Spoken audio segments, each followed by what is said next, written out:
Hello all. So myself Ravi Hirani. I welcome you all. So today I'm going to take a webinar on what is net. So आप सब जैसे यहाँ पे आ गए तो मुझे ये तो लगता है कि आप सब ज्वाइन हुए तो आप नेट के बारे में कुछ ना कुछ तो जानना चाहते ही हैं।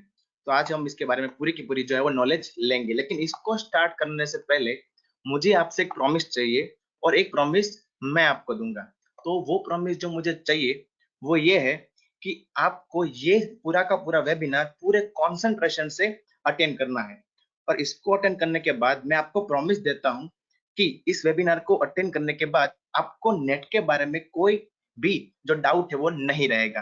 तो चलिए शुरू करते हैं। तो ये मेरा नाम है और मैं एडमिन हूँ रवि स्मार्कर बायोलॉजी यूट्यूब चैनल का। तो चलिए स्टार्ट करिए। तो हमारा टॉपिक है व्हाट इज नेट। तो जैसे हम नेट का नाम सुनते हैं हमारे दिमाग में आ जाता है CSIR नेट। तो अगर मैं बात करूं कि नेट अलग चीज है, CSIR अलग चीज है। नेट का फुल फॉर्म होता है नेशनल एलिजिबिलिटी टेस्ट, और जो CSIR है वो एक काउंसिल है जो उसको कंडक्ट करती है। लेकिन सिर्फ और सिर्फ एक काउंसिल नहीं है जो नेट को जो है वो होस्ट करती है, अदर काउंसिल भी है जैसे ICMR और ICAR। तो इन सभी के बारे में इस पूरे के पूरे वेबिनार में हम जानेंगे। तो आज का जो लेक्चर का एजेंडा है वो कुछ इस तरह रहेगा। पहले हम जानेंगे कि व्हाट इज नेट, नेट का इंपॉर्टेंस जानेंगे। फिर देखेंगे कि कौन कौन सी डिफरेंट नेट आती है, CSIR, ICAR, ICMR, और उसमें से कौन सी नेट बेस्ट है और क्यों। फिर हम पूरी की पूरी जो डिटेल्ड बात करेंगे वो करेंगे अबाउट CSIR नेट। उसका जो फॉर्म है अभी का वो आ चुका है, तो उसके बारे में भी बात करेंगे कि उसकी वेबसाइट कौन सी है, आप कहाँ पे जाके वो फॉर्म फिल कर सकते हैं। फिर इसकी एलिजिबिलिटी की कौन कौन ये नेट अपियर कर सकते हैं। फिर उसके सब्जेक्ट, उसकी पैटर्न कैसी रहती है, result and selection and preparation strategy and surprise. तो आपके लिए एक सरप्राइज रहेगा। तो Q&A फिर हम रखेंगे Q&A सेशन। तो आपने अपने गूगल फॉर्म में जो पूरा का पूरा एक हमने पूछा था क्वेश्चन कि आप स्पीकर को कोई क्वेश्चन पूछना चाहते हैं, तो आपने जो भी क्वेश्चन दिए हैं उसमें से हमने कुछ चुनिंदा क्वेश्चन लिए हैं, उसका पूरा हमने डिटेल बनाया है और उसके बारे में हम डिस्कशन करेंगे। अगर टाइम रहा तो हम ओपन डिस्कशन भी करेंगे। आप एक बुक और पेन साथ में रखना, अगर आपको बीच में कोई डाउट हो तो आप उस बुक में लिख लेना, और लास्ट में अगर टाइम रहा तो ओपन सोर्स क्वेश्चन आंसर का डिस्कशन करेंगे। तो पहले जानते हैं what is net, importance of net. तो अगर बात करें नेट का फुल फॉर्म, तो नेशनल एलिजिबिलिटी टेस्ट। तो इस टेस्ट की कंडक्ट की शुरुआत हुई थी 1989 में। 1989 से 2011 तक ये टेस्ट फिजिकल हैंड राइटिंग था, यानी कि आपको हैंड रिटन लिखना था, जैसे आप नोट्स लिखते हैं, जैसे आप सब कुछ क्वेश्चन आंसर लिखते हैं वैसा। फिर 2011 के बाद ये आ गया MCQ मोड में। ये कंडक्ट करता है various council like CSIR, ICAR, ICMR। सभी के अपने अपने डिफरेंट पर्पस है ये नेट लेने के। अगर बात करूं CSIR की तो इंडस्ट्रियल रिसर्च के लिए वो आपको प्रमोट करती है। ICAR तो आपको एग्रीकल्चरल रिसर्च के लिए प्रमोट करती है, और ICMR आपको मेडिकल रिसर्च के लिए प्रमोट करती है। तो सभी का सिलेबस भी डिफरेंट रहता है, उसका पैटर्न डिफरेंट रहता है और उसका पर्पस भी डिफरेंट है। अगर आपको PhD करना है तो नेट आपके लिए सबसे बढ़िया है। नेट में दो तरह की चीजें आती है, एक आता है JRF जूनियर रिसर्च फेलोशिप, और दूसरा आता है LS। LS यानी लेक्चरशिप और JRF यानी जूनियर रिसर्च फेलोशिप। इसके बारे में डिटेल भी हम बात करेंगे। तो अगर आपको PhD करना चाहते हैं वो भी बड़े इंस्टीट्यूट में लाइक आइसर हो, टाइफर हो, IIT हो, तो नेट आपको बहुत ही सहायता पहुंचा सकता है। वो आपको इकोनॉमिकली बहुत ही अच्छा आपको पैसे देंगे, 30,000 प्लस पर मंथ आपको वो स्टाइपन देंगे। अगर आपको एकेडमिक फील्ड में जाना है, बहुत आगे जाना है, यूनिवर्सिटी में एनरोल होना है, आपको एसोसिएट प्रोफेसर बनना है, असिस्टेंट प्रोफेसर बनना है, तो भी अभी के हिसाब से नेट जो है वो मैंडेटरी हो चुकी है। तो इसके बारे में भी हम पूरी बात करेंगे। तो तीन काउंसिल है मेन, CSIR जिसका पूरा फुल फॉर्म है council of scientific and industrial research, ICR Indian council of agricultural research, ICMR Indian council of medical research. और एक दूसरी चीज भी है DBT। इसको मैं डालना नहीं चाहता था लेकिन आपके नॉलेज के लिए डाला। इसको हम परफेक्ट नेट तो नहीं बोल सकते क्योंकि इसका आता है DBT JRF। यहाँ पे आपको सीधा स्टाइपन ही मिलेगा JRF के लिए, आपको रिसर्च के लिए। यहाँ पे आपको LS नहीं मिलेगा। तो DBT का है डिपार्टमेंट ऑफ बायोटेक्नोलॉजी, और इसकी एलिजिबिलिटी भी है कि सिर्फ बायोटेक्नोलॉजी के स्टूडेंट ही इसको अपियर कर सकते हैं, और उनको सीधा JRF ही मिलेगा। वो सीधा PhD के लिए इसके बाद अप्लाई कर सकते हैं। इसके बेस पे उनको LS नहीं मिल सकता। तो एकेडमिक फील्ड में इसकी हेल्प से वो नहीं जा सकते। उसके लिए आपको इन तीन नेट में से कोई एक नेट करनी पड़ेगी, आइदर वो CSIR हो, आइदर वो ICR हो, और आइदर वो ICMR हो। तो ये तीनों के लोगो है, ये CSIR, ये ICR का और ये है ICMR का। तो विच नेट इज बेस्ट? तो मेरे ख्याल से सीएसआर नेट बेस्ट है। उसके कई रीजन है। पहला तो अगर मैं देखूं कि इंडिया की टॉप 5 टफेस्ट एग्जाम का अगर मैं देखूं कॉम्पिटिटिव एग्जाम को, तो टॉप 5 में मैं एक प्लेस सीएसआर नेट को दूंगा। और वो भी कैसी एग्जाम, रेलवेज, यूपीएससी, बड़ी बड़ी एग्जाम के स्थान पे मैं इसको रखूंगा, क्योंकि ये बहुत ही बढ़िया एग्जाम है। अगर आप देखेंगे कि 1989 से ये स्टार्ट हुई है एग्जाम, तभी से लेकर अभी तक 2019 का दिसंबर का अटेम्प्ट गया, तभी तक उसका एक भी क्वेश्चन या फिर एक भी अटेम्प्ट ऐसा नहीं रहा है कि वो लोअर गया हो या फिर पेपर इजी आया हो। वो कॉन्स्टेंटली अच्छा और कॉन्स्टेंटली उसका जो हार्डनेस है, वो जो टफनेस है, जो उनको चाहता है, वही वो कंटिन्यूअस रख रहे हैं कि उनको जो वो ले रहे हैं, वो एलएस के लिए ले रहे हो, चाहे वो ले रहे हो जेआरएफ के लिए, तो उनको ऐसे कंटेंडर ही चाहिए जो उसके लिए लायक हो, जिनको वो पैसे दे। तो ये साल में 2 बार आती है, जून अटेम्प्ट में और दिसंबर की। Second Sunday of June and second Sunday of December में ये नेट आती है। ये आपको दो चीज दे सकती है, जेआरएफ एंड एलएस। तो जेआरएफ का मतलब है जूनियर रिसर्च फेलोशिप, 25,000 प्लस आपको पर मंथ स्टाइपेंड इसमें मिलेगा, प्लस एचआर भी मिलेगा। अगर आप इसके साथ इंटरनेशनल कॉन्फ्रेंसेस में जाते हो, तो भी इंडियन गवर्नमेंट आपको वो स्टाइपेंड देंगे। और दूसरी चीज है एलएस, लेक्चरशिप। अगर आप नेट क्लियर करते हो एलएस के साथ, तो आपको ऑल ओवर इंडिया में आपको कहीं भी लेक्चरर बनना हो, कहीं भी यूनिवर्सिटी में आपको पढ़ाने जाना हो, तो ये बहुत ही आपको हेल्पफुल रहेगा।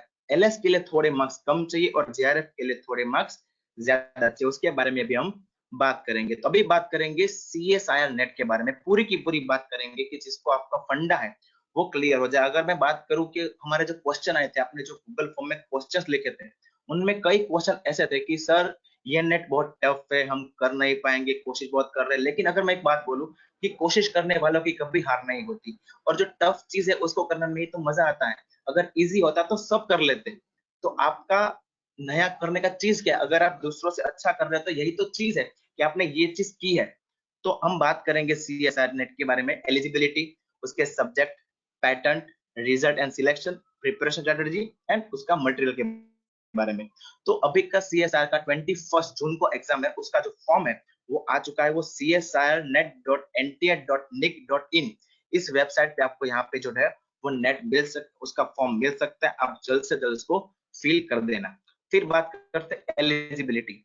इसके लिए आपको मास्टर या फिर मास्टर के जैसा लेवल का कोर्स चाहिए, चाहे वो रनिंग हो, चाहे वो आपका कंप्लीट हो चुका। अगर आप रिसर्च स्कॉलर है तो भी आप दे सकते हैं। अगर आपका पीएचडी रनिंग है या फिर फिनिश हो गया तो भी आप दे सकते हैं। अभी बात यह है कि अगर आप देखते हैं कि जेआरएफ उससे मिलता है और जेआरएफ से आप पीएचडी कर सकते हो, तो पीएचडी वाले ये एग्जाम क्यों दें?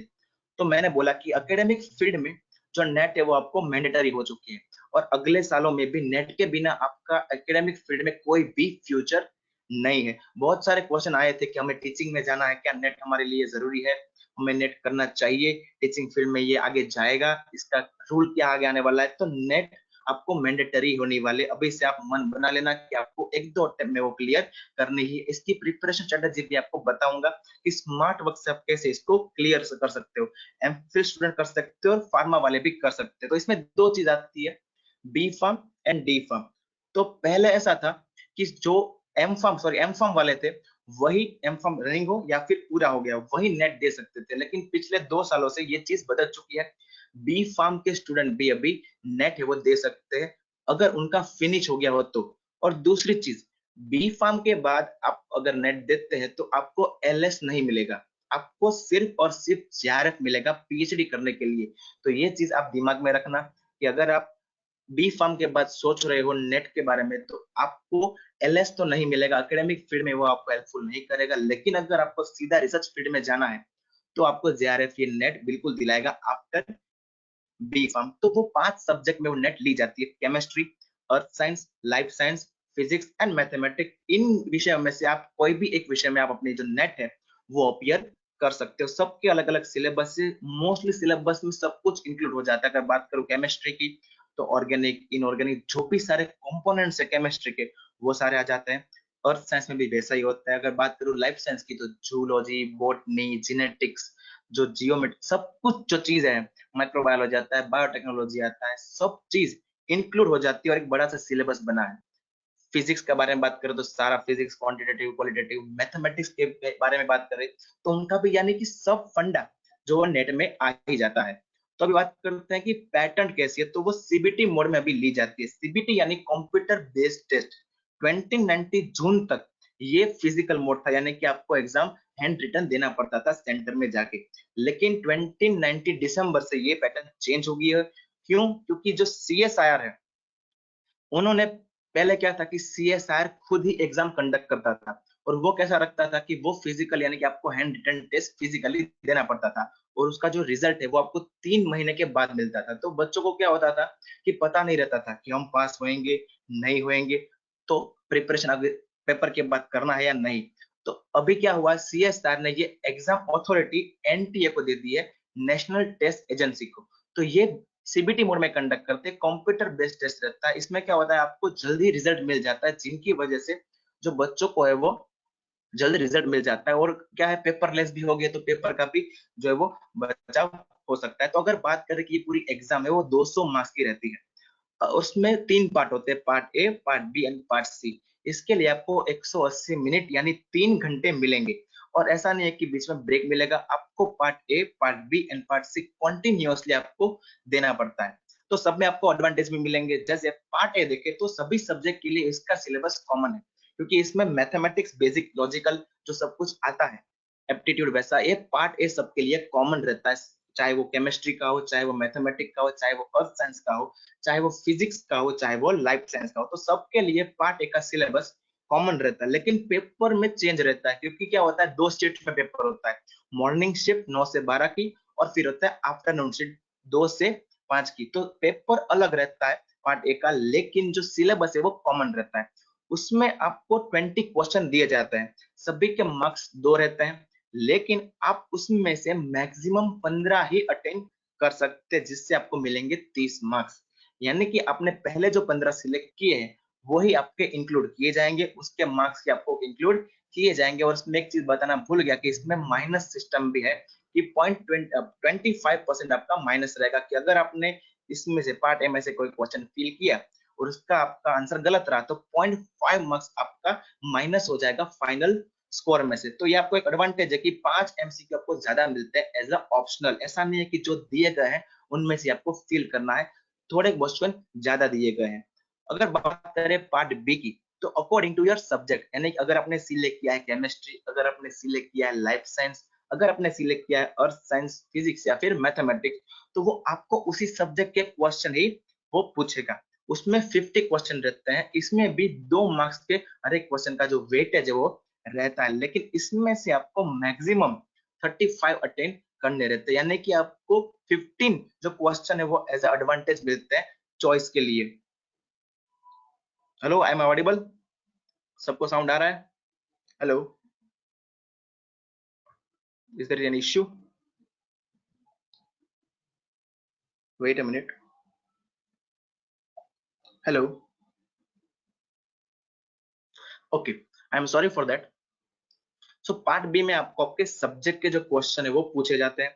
50 क्वेश्चन रहते हैं, हर एक क्वेश्चन का 2 मार्क्स रहता है, उनमें से आपको अटेंड करने होते हैं 35 क्वेश्चन, जिसका मिलावट हो जाता है 70 मार्क्स। यानी पार्ट ए में से आपको मिलेंगे 30 मार्क्स मैक्सिमम, और पार्ट बी से मिलेंगे आपको 70 मार्क्स। यानी इसमें भी एडवांटेज है कि आपको 15 क्वेश्चन ज्यादा मिलते हैं एज अ ऑप्शनल, कि आपको उनमें से 50 में से 35 आपको सिलेक्ट करना है। लेकिन ऐसा भी नहीं है कि आपको सारे सिलेक्ट कर देने हैं, यानी कि आपको बोला है कि आप मैक्सिमम पार्ट एम में से 15 सिलेक्ट कर सकते हो। तो इसका मीनिंग ये नहीं कि आप 15 के 15 सिलेक्ट करके ही आओ। इसके बारे में हम प्रिपरेशन स्ट्रेटेजी में हम बात करेंगे। अभी जो हीरो है जो पूरा पेपर का, वो है पार्ट सी। ये भी आपके सब्जेक्ट के अकॉर्डिंग आता है, लेकिन अगर मैं बात करूं पार्ट बी का कॉम्बिनेशन पार्ट सी के साथ, तो पार्ट बी में आपको डायरेक्ट क्वेश्चन मोस्टली पूछे जाते हैं, ज्यादा लॉजिक या फिर मल्टीपल कंसेप्ट आपको कंबाइन एक क्वेश्चन में नहीं मिलेंगे।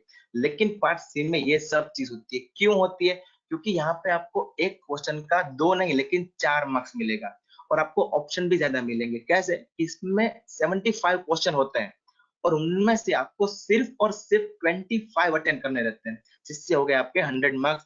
यानी एवरी 3 क्वेश्चन में से आपको सिर्फ और सिर्फ एक ही अटेंड करना है। तो कितना एडवांटेज है, लेकिन ये लग रहा है लेकिन होता नहीं है। आपको बहुत ही कंसेप्चुअली वो क्या करते हैं, वो आपका चेक करते हैं कि आपका जो कंटेंट है, जो कंसेप्ट है, वो कितना बिल्ड हुआ होता है। अगर आपको क्वालिफाई होना है तो अगर आपके 60% मार्क्स आ गए, यानी कि 200 में से 60% बोले तो 120 मार्क्स, तो आप इजीली क्वालिफाई हो सकते हो। इसमें भी कैटेगरी वाइज जो कट ऑफ लिस्ट है वो बाहर पड़ता है। हम पिछले 2 साल के कट ऑफ लिस्ट अभी हम बात करेंगे। तो अगर आपके 60 मार्क्स परसेंट हो जाते हैं, 60%, तो आप क्वालिफाई के बहुत नजदीक रहोगे अगर आप जनरल कैटेगरी में हो तो। यह बात करते हैं हम दिसंबर 2019 की। जेआरएफ के लिए कट ऑफ आप देखें तो केमिस्ट्री के लिए रहा था वो 55%, अर्थ साइंस के लिए 64%। अर्थ साइंस का सबसे ऊपर रहता है और फिजिक्स का सबसे नीचे रहता है। ये पिछले 5 सालों से चलता ही आ रहा है। ये बात करते हैं अनरिजर्व की। अभी दो एक साल से ईडब्ल्यूएस की कैटेगरी भी जुड़ चुकी है, जिसकी वजह से जो मार्क्स है वो भी बढ़ रहे हैं, यानी कि आपको ज्यादा लाने पड़ेंगे क्योंकि ईडब्ल्यूएस वालों को 10% जो है वो बेनिफिशियरी सीट मिल गई है। तो लाइफ साइंस के 54%, मैथमेटिक्स के 53% और फिजिक्स के लिए आपको 51%। अगर आप अनरिजर्व कैटेगरी में आते हो तो ईडब्ल्यूएस में आते हो, ओबीसी में आते हो, एससी एसटी या फिर आप फिजिकली हैंडीकैप हो, तो यहाँ पे आपको जो चेंज है वो देखने को मिलेगा। वो था जेआरएफ के लिए। लेकिन अगर बात करें हम एलएस के लिए, तो एलएस में भी देखिए आप, यहाँ पे भी आपको 50% मार्क्स लाने पड़ेंगे। जैसे मैंने बोला कि 60% मार्क्स आपको लाने पड़ेंगे किसके लिए, जेआरएफ के लिए, और 50% मार्क्स आपको लाने पड़ेंगे किसके लिए, आपको एलएस क्लियर करने के लिए। लेकिन यहाँ पे जो हम बोलेंगे कि रेयर है वो है अर्थ साइंस में आपको 60% यहाँ पे काउंट करना है। और अगर बात करें जेआरएफ की, तो अर्थ साइंस में आपको 65% काउंट करना है। अभी बात करते हैं, आप एक साल लगे तो एक बार देख लीजिए या फिर इसका स्क्रीनशॉट भी आप ले लीजिए। अगर आप चाहे तो आप मुझे एसएमएस करना, मेल पे मुझे आप भेजना, मैं आपको पूरी पीपीटी आपको भेज दूंगा, क्योंकि आप हमें मैक्सिमम फिर क्वेश्चन भी लेना है, इसलिए मैं थोड़ा स्पीड में जा रहा हूँ। तो अभी बात करते हैं हम जेआरएफ की, किसमें 2019 के जून अटेम्प्ट की। तो उसमें भी आप देखिए, फिजिकल साइंस का सबसे डाउन रहा और अर्थ साइंस का सबसे अप रहा। फिजिकल में आप देखिए सिर्फ और सिर्फ 39%, यानी बहुत कम मार्क्स में भी आपके, यानी अबाउट 78 मार्क्स, उनमें ही आपका क्या है, जेआरएफ हो जाएगा। आपको 25,000 पर मंथ स्टाइपेंड मिलेगा, ये 2 साल के लिए। बाकी के 3 साल आपको ज्यादा मिलेगा। सीनियर अभी आपको मिलेगी 2 साल के लिए जेआरएफ यानी junior research fellowship.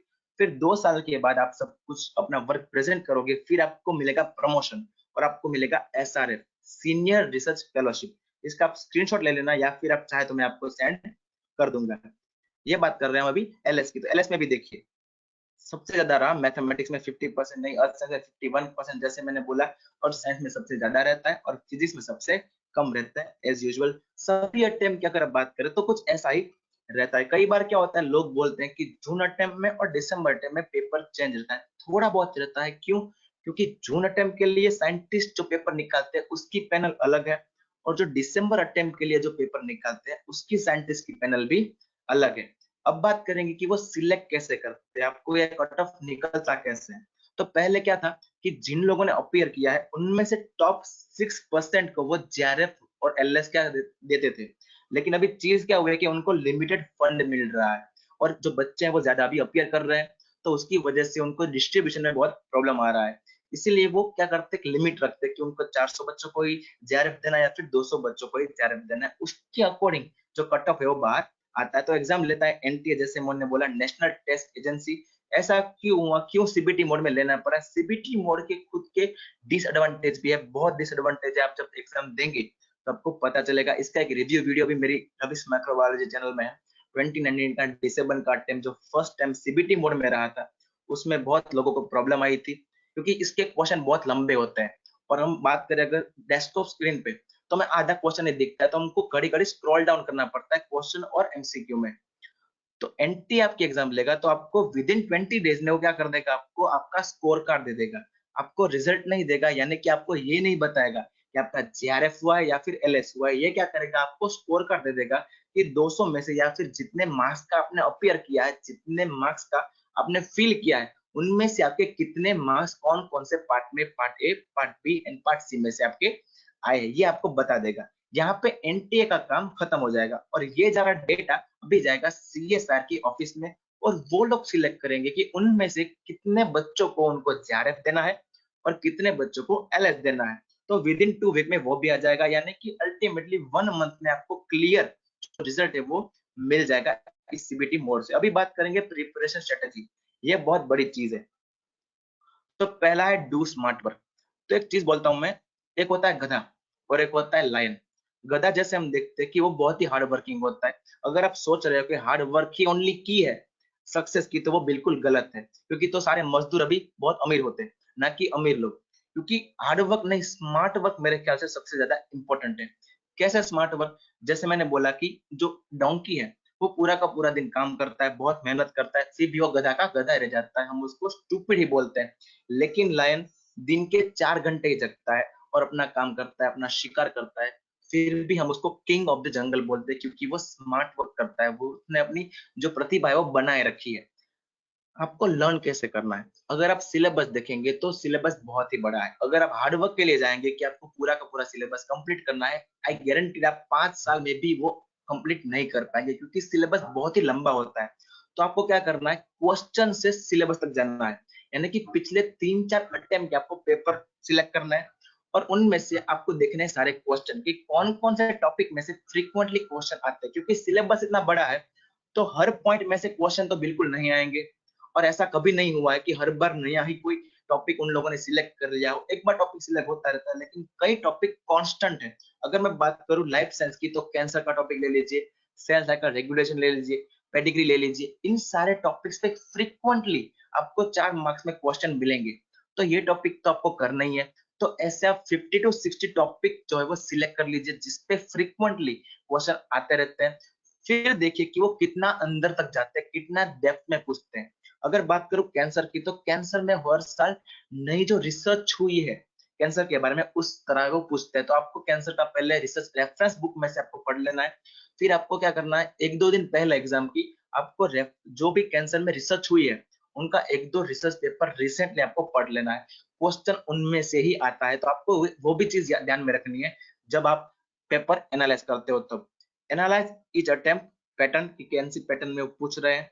Make short notes, क्योंकि क्या होता है कि हर 6 महीने में एग्जाम आती है, तो अभी आप लगने लगोगे कि मुझे पढ़ना है, मुझे पढ़ना है, नोट्स नहीं बनानी, मैं ज्यादा ज्यादा कवर अप करूं। लेकिन होगा क्या कि 2 महीने के बाद जो भी आपने 2 महीने के पहले पढ़ा है वो आपका हो जाएगा गायब, वो आपको याद नहीं रहेगा। तो मैं कहता हूं कि 1 महीने से पहले जो भी आपके पास टाइम है, यानी मान लीजिए कि अगले महीने एग्जाम है, तो इस महीने के पहले आप नोट्स बनाइए, जितने भी नोट्स बने उतने बनाइए, भले थोड़ा कम काम हो लेकिन आप नोट्स प्रिपेयर करिए, क्योंकि आखिरी मंथ में, आखिरी लास्ट टाइम में आपको वो नोट्स ही आपका सहारा रहेगा।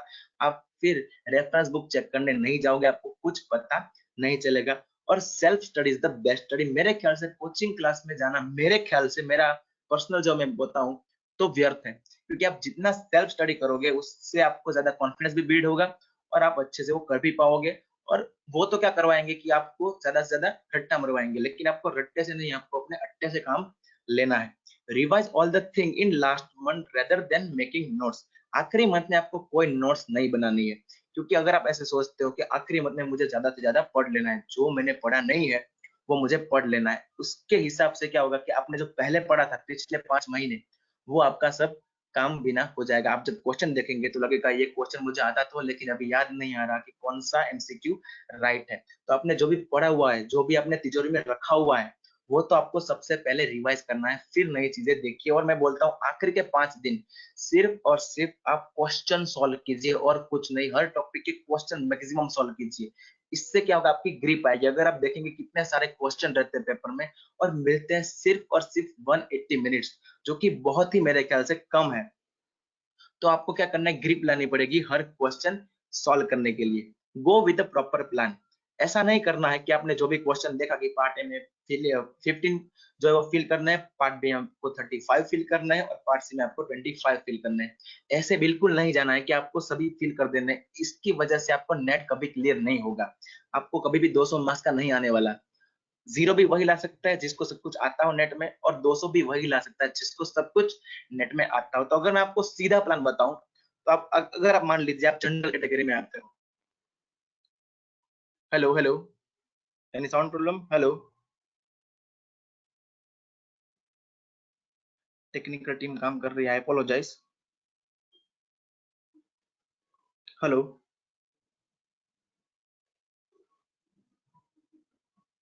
ओके, सॉरी फॉर दैट, थोड़ा टेक्निकल प्रॉब्लम है, माफी चाहता हूँ आपसे। तो आपको क्या करना है, अगर आपको मैं सीधा प्लान बताऊं, तो पार्ट ए में आपको सिर्फ और सिर्फ 5 क्वेश्चन फिल करने, लेकिन वो भी कैसे, जो आपको पक्का आंसर आता है कि आपको वो पक्का 110% श्योर है कि वो आपका गलत नहीं जाएगा, क्योंकि अगर आपका गलत गया तो बहुत ही बड़ा आपको लॉस क्रिएट करेगा लास्ट स्कोर में, क्योंकि इसमें माइनस सिस्टम है।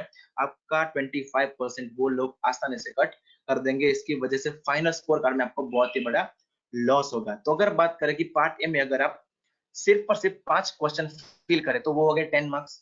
पार्ट बी में 35 आपको फिल करने, लेकिन आप अगर 25 फिल करें यानी कि 50 क्वेश्चन मैक्सिमम है, उसमें से आप 25 फिल करें तो उसके हो गए 50 मार्क्स, यानी पहले पार्ट में 10 और दूसरे में हो गए 50, 60 मार्क्स हो गए।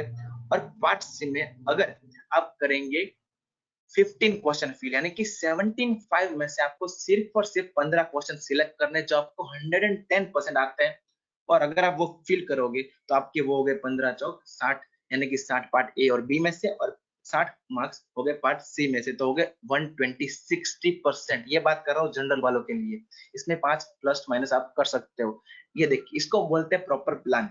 आपको करना है कि आपको 2 घंटे आपको पार्ट सी में देने हैं, 40 मिनट आपको पार्ट बी में देना। ऐसा नहीं है कि जो क्वेश्चन सामने है वो करने लग गए, ऐसा बिल्कुल नहीं चलेगा। आपको टाइम कहाँ जाएगा वो पता भी नहीं चलेगा। तो लास्ट मैंने जो बताया कि do not fill every question you see, जो भी आप क्वेश्चन देखे वो सभी आपको फिल नहीं करने। अभी मैंने बताया था कि आपके लिए सरप्राइज है, तो मैं CSR नेट लाइफ साइंस की जो नोट है वो मैंने बनाई, वो मैं सेल करता हूँ। उसमें आपको मिलेगा unit wise previously asked question answer, यानी कि जो 13 यूनिट है उनमें से कौन कौन से 2011 से कौन कौन से MCQ आस्क किए गए हैं और उनके क्वेश्चन के आंसर क्या है वो आपको मिलेगा।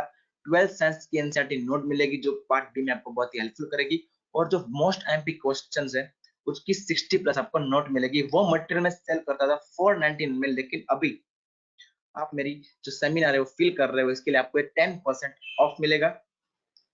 10% ऑफ को यहाँ पे आपको सिर्फ और सिर्फ मिलेगा वो 449 में। आपको यहाँ पे इस नंबर पे व्हाट्सएप करना है, वो आपको लिखना है प्रोमो कोड एज रविश माइक्रोबायोलॉजी, इसका आप स्क्रीनशॉट ले सकते हैं। अभी बात करेंगे Q&A सेशन। आपने मुझे गूगल फॉर्म में जो क्वेश्चन पूछे थे उसमें से मैंने कुछ चुनिंदा क्वेश्चन लिए हैं, क्योंकि जो क्वेश्चन बहुत सारे थे उनमें से बहुत का आंसर तो मैं इस सेमिनार में दे चुका हूँ, लेकिन कई क्वेश्चन मैंने सिलेक्ट किए हैं जिसका आंसर भी हम देंगे। तो पहला है how to solve CSR question very efficiently in minimum time. तो इसका एक ही उपाय है कि मैक्सिमम आप प्रैक्टिस कीजिए। जैसे मैंने बोला कि आपको क्या करनी है, प्रैक्टिस करनी है। क्या 5 दिन एग्जाम से पहले मैक्सिमम प्रैक्टिस कीजिए। इस प्रैक्टिस से आपकी ग्रिप बन जाएगी कि आपको कौन कौन से क्वेश्चन सिलेक्ट करने, आप पेपर दीजिए, ऐसा लगे तो टेस्ट सीरीज को ज्वाइन कर लीजिए, सब चीज कर लीजिए। तो मेरे ख्याल से इसके लिए practice is the best way to quick solution of every answer during the exam. दूसरा है how this exam is going to helpful us in future. तो जैसे मुझे मालूम है कि पिछले 15 सालों से ये क्वेरी चलती आ रही है कि गवर्नमेंट में टीचर्स को PhD होना चाहिए या फिर नेट होना चाहिए, या फिर नेट प्लस PhD होना चाहिए। तो बहुत सारे बोल रहे हैं कि PhD चलेगा, बहुत सारे बोल रहे हैं कि PhD है लेकिन नेट नहीं है, तो बच्चों को क्या फायदा। यानी कि नेट एक बैरियर, एक एलिजिबिलिटी बोल सकते हो कि इस टीचर को सब कुछ आता है, इस टीचर को सब कुछ आता है। तो तभी से ये चलता आ रहा है कि अभी आ गया है कि आपको PhD प्लस नेट चाहिए। यानी कि इसके मैं कंक्लूजन निकाल सकता हूँ कि नेट आगे जाके बहुत ही क्रूशियल होने वाला है। आपको नेट तो करना ही पड़ेगा अगर आपको रिसर्च में जाना हो, या फिर अगर आपको जाना हो कोई भी एकेडमिक फील्ड में, नेट तो आपको करना ही पड़ेगा। ये तो आप गांठ बांध ही लेना। How biotechnologist future in CSIR। तो अभी आप देख ही रहे कोरोना के बारे में, अभी बायोटेक्नोलॉजिस्ट वाले ही जो कोरोना का उपाय निकाल रहे हैं, तो उसमें तो फ्यूचर बहुत बढ़िया है बॉस। पहले नहीं था लेकिन अब तो बहुत जो है वो वेटेज बढ़ गया है। Sir how we prepare part A so that we can solve question very efficiently. इसके मैं यही बोलूंगा कि पार्ट ए बहुत ब्रॉड है, तो उसमें भी आपको सिलेक्ट कर लेना है पिछले पैटर्न से। उसमें आपको ज्यादा अटेम्प्ट के क्वेश्चन देखने पड़ेंगे, पिछले 10 अटेम्प्ट के, कि वो किस टॉपिक में से पूछ रहे, प्रोबेबिलिटी है या फिर कोई लॉजिकल क्वेश्चन है, किन में से पूछ रहे हैं, और उनका प्रॉपर फॉर्मूला बनाए कि जिसकी वजह से आप शॉर्ट टाइम में उसको सॉल्व कर पाए। तो ऐसे आपको फिर उसमें ज्यादा प्रैक्टिस करनी है। इसकी प्रैक्टिस भी आप एक रात पहले आप कर सकते हो, जिसकी वजह से आप पार्ट ए में अच्छा स्कोर कर सको। क्योंकि मेरे ख्याल से पार्ट ए आपको इजीली, अगर आपको आता हो लॉजिकली, तो इजीली सॉल्व हो जाएगा और आपको मार्क्स भी अच्छे मिलेंगे। Is it mandatory to give CSR NET for junior research fellow position. जी बिल्कुल, अगर आपको अच्छे इंस्टीट्यूट में अगर आपको रिसर्च करनी है अगर आपको पीएचडी करना हो तो नेट इज मैंडेटरी। जैसे अभी इस वालों का जो अभी नोटिफिकेशन बाहर पड़ा है जो समर पीएचडी बैच के लिए, उनमें वो लोग नेट मैंडेटरी रखते हैं। यानी अगर आपके पास नेट जेआरएफ है तभी आप इंटरव्यू में अपीयर कर सकते हो। तो यहाँ पे इंटरव्यू में ही बैरियर आ गया कि अगर आप नेट जेआरएफ क्वालिफाइड नहीं हो तो आपको इंटरव्यू में ही बैठ नहीं दिया जाएगा। यानी अगर आपको अच्छी फेलोशिप चाहिए, अच्छा स्टाइपेंड चाहिए और अच्छी इंस्टीट्यूट में अगर आपको पीएचडी करना हो तो मेरे ख्याल से नेट इज द बेस्ट वे, क्योंकि आपको अच्छा पैसा भी देगा, अच्छी इंस्टीट्यूट में आपको पीएचडी भी करने को मिलेगी। तो ये उसके कुछ बहुत ज्यादा फायदे हैं। Which institute we get for PhD after passing the CSR NET JRF. आप कोई भी सिलेक्ट कर सकते हो, लेकिन अगर मैं बात करूं बेस्ट की तो जैसे हम बड़े बड़े जानते हैं कि टाइफर है, आईआईएससी है, इसर है, आईआईटीज है, लीडिंग आईआईटीज, आप उनमें भी आप अपना पीएचडी कर सकते हो। ऐसा नहीं है कि नेट करने के बाद आपको सिलेक्टिव जगह पे ही पीएचडी करनी है। यूजीसी अप्रूव सारी यूनिवर्सिटी में आप पीएचडी कर सकते हो, अपनी कॉलेज में भी कर सकते हो, आपको वहां भी स्टाइपेंड जितना है उतना ही मिलेगा। लेकिन मेरे ख्याल से अगर आप बड़ी जगह पे बड़ी इंस्टीट्यूट में करेंगे तो आपको बहुत ही अच्छा एक्सपोजर मिलेगा, क्योंकि environment is the best thing. आपको अच्छा एनवायरमेंट मिलेगा। इसीलिए ही बोलते हैं कि आप मुझे अपने बेस्ट 5 फ्रेंड्स का नाम दीजिए, मैं आपको अपना फ्यूचर दूंगा कि आप फ्यूचर में क्या बनोगे। क्यों? क्योंकि जिसके सराउंडिंग आप रहोगे आपका नेचर भी वैसा ही बन जाएगा। अभी क्या सीएसआर नेट क्रैक करना बहुत मुश्किल है? बिल्कुल नहीं, बहुत आसान है अगर आप प्रॉपर प्लान के साथ जाए तो। जैसे मैंने बोला कि यहाँ पे रट्टा मारने वालों के लिए कोई जगह नहीं है। आपको प्रॉपर प्लान करके ही जाना है, स्मार्ट वर्क करना है, हार्ड वर्क की इसमें कोई जगह नहीं है। हाँ, हार्ड वर्क चाहिए लेकिन सही वे में चाहिए। आप कितना भी चले हो लेकिन अगर वो रॉन्ग डायरेक्शन में चले हो तो उसका कोई भी वर्थ नहीं है। और एक मैं बोलूंगा कि सीएसआर नेट क्रैक करके आपको जेआरएफ मिलेगा, एलएस मिलेगा, लेकिन एक चीज और मिलेगी और वो है सेटिस्फेक्शन। क्योंकि ये नेट की एग्जाम बहुत ही ज्यादा कॉम्पिटेटिव और टफ होती है। ये आपको चैलेंज करते हैं कि अगर आपको ये कंसेप्ट क्लियर है तो ये आंसर देके बताओ। यानी कि सारे क्वेश्चन उसमें ऐसे ही रहते हैं। तो अगर आप एक बार आप ये क्वालिफाई कर लोगे तो आपका जो कॉन्फिडेंस है वो 7वें नहीं 8वें आसमान तक पहुंच जाएगा कि हाँ, आपको लाइफ साइंस के बारे में, अर्थ साइंस के बारे में या फिर जो भी सब्जेक्ट में आप अपियर कर रहे हैं उसके बारे में आपको प्रॉपर नॉलेज है। इसीलिए गवर्नमेंट ने इसको मैंडेटरी कर दिया है कि जो सभी जानता है वही सभी को सिखा सकता है। फिर है how much time to allot. Hello hello hello, technical issue बहुत है। हेलो, आई एम सॉरी, थोड़ा टेक्निकल इशू, यहाँ पे नेटवर्क का प्रॉब्लम है। तो मैं अभी गांव से ये लेक्चर ले रहा हूँ थोड़ा लॉकडाउन की वजह से, क्योंकि अभी सभी लोग नेट ही यूज करते रहेंगे तो नेट थोड़ा स्लो हो जाएगा। गांव में तो नेटवर्क का प्रॉब्लम रहता है, लेकिन अब से मैं माफी चाहूंगा। How much time to allot to different subject to focus on which topic as a point of view of exam। इसके लिए आपको सीधी चीज है कि आपको सब्जेक्ट्स के ज्यादा आपको टॉपिक पे जाना है। और टॉपिक आप कैसे सिलेक्ट करेंगे? जैसे मैंने प्रिपरेशन स्ट्रेटजी में बताया वैसे कि आपको क्या करना है, आपको एनालाइज करना है पेपर कि उनमें से कौन कौन से टॉपिक में वो फ्रिक्वेंटली क्वेश्चन पूछ रहे हैं, उसके हिसाब से आपको प्रिपरेशन करना है। What should be prefer, net set और पीएचडी? तो ये तीनों चीजें आपने अलग बोली है। नेट अलग चीज है, सेट अलग चीज है और पीएचडी अलग चीज है। अगर आपको पीएचडी करना हो, अच्छी जगह से करना हो तो आपके लिए नेट जरूरी है, लेकिन सेट से आपको पीएचडी नहीं मिलेगा। नेट का फुल फॉर्म है नेशनल एलिजिबिलिटी टेस्ट, वो आपको इंडिया लेवल पे एलिजिबिलिटी देगा। और सेट का फुल फॉर्म है स्टेट एलिजिबिलिटी टेस्ट, यानी कि जो 21 या फिर 31 स्टेट्स जो वो सेट एग्जाम खुद की लेते हैं, जैसे सी सेट हो, के सेट हो, एचपी सेट हो, ऐसे हर एक जो राज्य है वो अपनी तरह से सेट एग्जाम लेते हैं। यानी कि उस राज्य में आपको एलएस मिल गया, यानी कि वहां पे आप लेक्चरशिप में रोज जा सकते हो, लेकिन उसमें से आपको कोई भी स्टाइपन वो नहीं मिलेगा। अगर आपको पीएचडी करना हो तो मेरे ख्याल से net JRF is the best. How to UGC NET exam will help me to secure a good job in teaching field. I need some guidance regarding how to apply in college as I am very passionate about making a career in teaching field same year.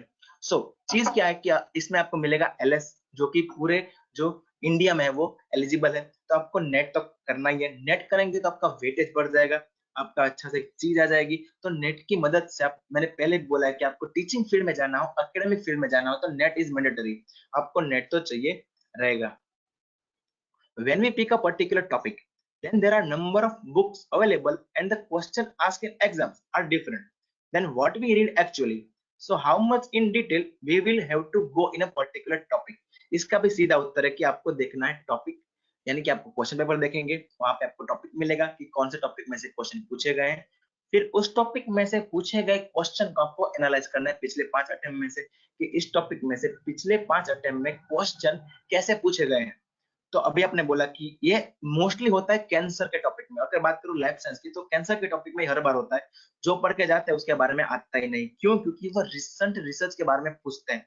आप exam दे रहे हो as a junior research fellowship के लिए, तो आपको research के बारे में थोड़ा बहुत आपको दिलचस्पी रखनी पड़ेगी कि अभी संसार में क्या चल रहा है, यानी कि जो उन लोगों का हॉट फेवरेट टॉपिक है उनमें तो आपको जो दिलचस्पी रखनी पड़ेगी, अगर आपको है भी नहीं तो भी। तो आपको रिसर्च पेपर पढ़ना है कि वो पहले देखना है कि वो कोई भी टॉपिक में कितना डीप जाते हैं, फिर आपको सिलेक्ट करना है कि कहाँ से उसको पढ़े। मेरे ख्याल से अगर आप सिलेक्ट करोगे अच्छी रेफरेंस बुक, और कई जगह पे लाइक कैंसर हो गया, सेल साइकिल रेगुलेशन हो गया, तो उसके लिए अल्बर्ट बहुत अच्छी बुक है in the case of life science. और कैंसर के बारे में आपको हर बार अपडेट रहना पड़ेगा, हर एग्जाम से पहले क्या रिसर्च हुई है अब तक, वो आपको दिमाग में रखना है। और उसकी जो नई रिसर्च टेक्नोलॉजी आई है वो भी आपको दिमाग में रखनी है। और आपको क्या रखना है कि उसकी नई ड्रग्स कैसे काम करती है। जैसे अभी देखो एच आर टी माइनस का जो कंसेप्ट है, ट्रिपल नेगेटिव कैंसर, जो ब्रेस्ट कैंसर है, उसके बारे में वो बहुत अभी पूछने लगे हैं। तो उसका नॉलेज भी आपको रखना है कि उसकी रिसर्च कहाँ तक पहुंची है, क्योंकि वो एक फ्रेश रिसर्च टॉपिक चलता आ रहा है। तो ये था मेरा कांटेक्ट। अगर आप मुझे कोई भी और क्वेश्चन पूछना चाहते हैं, अगर आप मेरे से कांटेक्ट में रहना चाहते हैं, मेरे फर्दर सेमिनार्स या फिर वेबिनार्स पढ़ना चाहते हैं, क्योंकि अगर ये सक्सेसफुल अच्छा रहा है तो आगे भी हम लॉन्च करेंगे। अब हम लॉन्च करेंगे यूनिट वाइज, यानी कि अब बात करेंगे हम लाइफ साइंस के बारे में। सारे यूनिट के 1 बाय 1 जो एमपी टॉपिक से हम डिस्कस करेंगे, उसके बारे में ब्रीफली हम जानेंगे। सीएसआर के पीवाईक्यू यानी कि पिछले उस टॉपिक में से पूछे गए क्वेश्चन के बारे में भी हम बात करने वाले हमारे फ्यूचर वेबिनार्स में। तो आप हमसे कनेक्ट रहिए। यूट्यूब में आप लिख सकते हैं रविश माइक्रोबायोलॉजी। मैं नोट्स रखता हूँ सीएसआर नेट लाइफ साइंस की, जो मेरा चैनल है इंस्टाग्राम में, और आप मुझे मेल भी कर सकते हैं रविश माइक्रोबायोलॉजी में। तो आप सबको बेस्ट ऑफ लक। आप be smart, specific, measurable, attainable, relevant and time bound. तो चैट बॉक्स में अभी मैं देख रहा हूँ कि आपको अगर कुछ क्वेश्चन हो, तब चैट बॉक्स में आप लिख सकते हैं। अभी फ्री है।